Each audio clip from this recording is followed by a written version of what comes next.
Hello guys, അപ്പോൾ നമ്മളിപ്പോൾ ഭയങ്കര ട്രെൻഡിങ്ങിൽ പോയിക്കൊണ്ടിരിക്കുന്ന സോയിൽ യൂസ് ചെയ്തുകൊണ്ട് ക്ലേ ഉണ്ടാക്കുന്ന രീതി ഉണ്ടല്ലോ. അപ്പോൾ നമ്മൾ ഇന്ന് അതാണ് ട്രൈ ചെയ്ത് നോക്കാൻ പോകുന്നത്. അതിന് വേണ്ടിയിട്ട് ഞാൻ കുറച്ച് മണ്ണ് കിളച്ചെടുക്കുന്നുണ്ട്.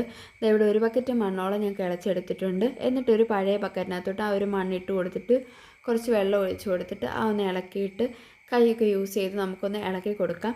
എന്നിട്ട് അതിനകത്ത് വേസ്റ്റൊക്കെ ഒന്ന് മാറ്റി കൊടുക്കാം. എന്നിട്ട് ഇത്രയും വേസ്റ്റ് നമുക്ക് കിട്ടിയിട്ടുണ്ട്.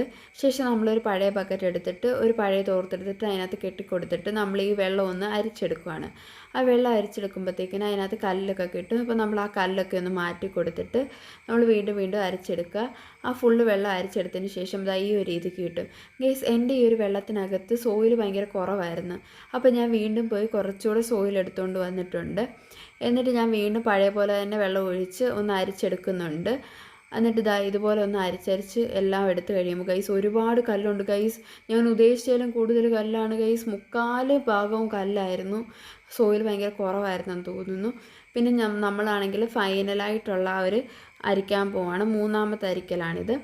ഇതുകൂടെ അയച്ചു കഴിഞ്ഞപ്പോഴത്തേക്കിനും നമുക്ക് കുറച്ച് പൊടിയൊക്കെ അതിൽ നിന്ന് കിട്ടിയിട്ടുണ്ടായിരുന്നു.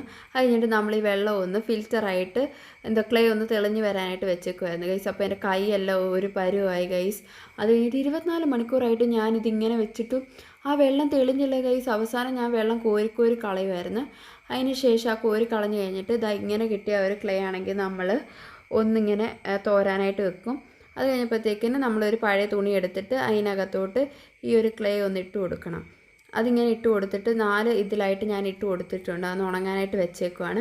അത് ഉണങ്ങി വരുമ്പോഴത്തേക്കിനും ഇങ്ങനെ ഇടയ്ക്കൊന്ന് ഇളക്കി കൊടുക്കണം ഗൈസ്. ഈ ഒരു നമ്മുടെ ഈ ഒരു വീഡിയോ ഇഷ്ടപ്പെടുവാണെങ്കിൽ നിങ്ങൾ നമ്മുടെ ചാനലൊന്ന് സബ്സ്ക്രൈബ് ചെയ്ത് സപ്പോർട്ട് ചെയ്യണേ. ഒരുപാട് മണിക്കൂറത്തെ കഷ്ടപ്പാടാണ് ഗൈസ്. അതുകൊണ്ടൊന്ന് സബ്സ്ക്രൈബ് ചെയ്ത് ലൈക്ക് ചെയ്ത് സപ്പോർട്ട് ചെയ്യണേ. ഇങ്ങനെ ഇടയ്ക്കിടയ്ക്ക് നമ്മൾ ഈ ഒരു ക്ലേ ഇളക്കി കൊടുത്തിട്ട് അത് നമ്മുടെ കയ്യിൽ ഒട്ടിപ്പിടിക്കാത്ത രീതി ആകുമ്പോഴത്തേക്കിന് ക്ലേ റെഡി ആയെന്നാണ്. അപ്പോൾ അങ്ങനെ ഒരു രീതി ആകുമ്പോഴത്തേക്കിന് നമുക്കത് യൂസ് ചെയ്യാൻ പറ്റും.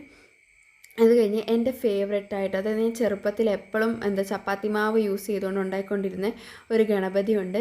ഞാൻ ഇതിൻ്റെ അവസാനം ആ ഒരു ഗണപതി ഒന്ന് ഉണ്ടാക്കി നോക്കുന്നുണ്ട്. അപ്പോൾ ഇതാണ് നമ്മുടെ ക്ലേ.